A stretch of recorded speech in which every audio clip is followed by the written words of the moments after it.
দেশে উদ্দেশ্য প্রণোদিতভাবে অগ্নিকাণ্ডের প্রবণতা উদ্বেগ বাড়িয়েছে।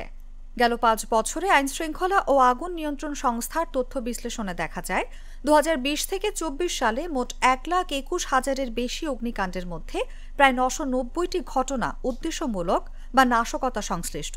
এসব ঘটনায় প্রাণ হারিয়েছে প্রায় ৭ শতাধিক মানুষ, আর আর্থিক ক্ষতি কোটি কোটি টাকা। ফায়ার সার্ভিস ও সিভিল ডিফেন্স জানায় ২০২৪ সালে ২৫০, ২০২৩ সালে ২৩৬, ২০২২ সালে ১৫৭, ২০২১ সালে ১৬৭ ও ২০২০ সালে ১৮০টি উদ্দেশ্যমূলক অগ্নিকাণ্ড ঘটেছে। বছরের হিসেবে আর্থিক ক্ষতিও লক্ষণীয়।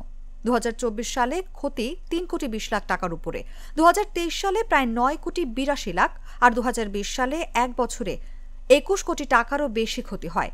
৫ বছরে নিহতের সংখ্যা দাঁড়িয়েছে ৭২০-এ। বিশেষজ্ঞরা বলছেন, সামাজিক দ্বন্দ্ব, জমি ব্যবসায় বিরোধ, পারিবারিক কলহ এবং রাজনৈতিক প্রতিহিংসা অনেক ঘটনায় অগ্নিসংযোগের পেছনে কাজ করছে।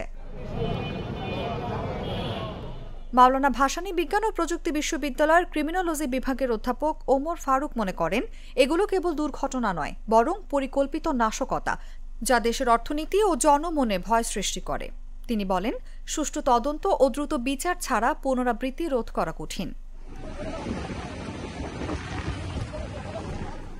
সম্প্রতি রাজধানীর হযরত শাহজালাল আন্তর্জাতিক বিমানবন্দর কার্গো ভিলেজের ভয়াবহ অগ্নিকাণ্ডে ক্ষতির পরিমাণ ১০০ কোটি টাকারও বেশি হতে পারে বলে ব্যবসায়িক সংগঠনগুলি জানায়। বিমান ও বন্দর সংশ্লিষ্ট একটি অনুসন্ধান কমিটি গঠিত হয়েছে।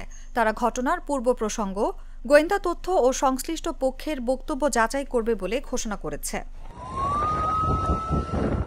তবে ফায়ার সার্ভিসের সাবেক উচ্চপদস্থ কর্মকর্তারা প্রশ্ন তোলেন, একটি কেপিআইভুক্ত এলাকায় কেন দ্রুত আগুন নিয়ন্ত্রণ করা যায়নি? এমন ক্ষেত্রে তৎপরতা ও মনিটরিং থাকা বাধ্যতামূলক। ফায়ার সার্ভিসের কর্মকর্তা অস্বীকার করেননি যে দুর্ঘটনার সংখ্যা বেশি। তবে তারা উল্লেখ করেন, শত্রুতামূলক আগুনের প্রবণতাও বাড়ছে এবং অনেক ঘটনায় পূর্ব পরিকল্পনা ধরা পড়ে। তদন্ত, বিচার ও শাস্তি ত্বরান্বিত না হলে অপরাধীরা এসব কাজে অনুপ্রাণিত হবে। আইনশৃঙ্খলা বাহিনী ও গোয়েন্দা সংস্থাকে বিশেষ সতর্কতা, কার্যকর নজরদারি ও পরিচ্ছন্ন তদন্ত নিশ্চিত করতে দ্রুত পদক্ষেপ নেওয়ার আহ্বান জানিয়েছেন বিশেষজ্ঞরা। নিউজ ডেস্ক, জাগো নিউজ।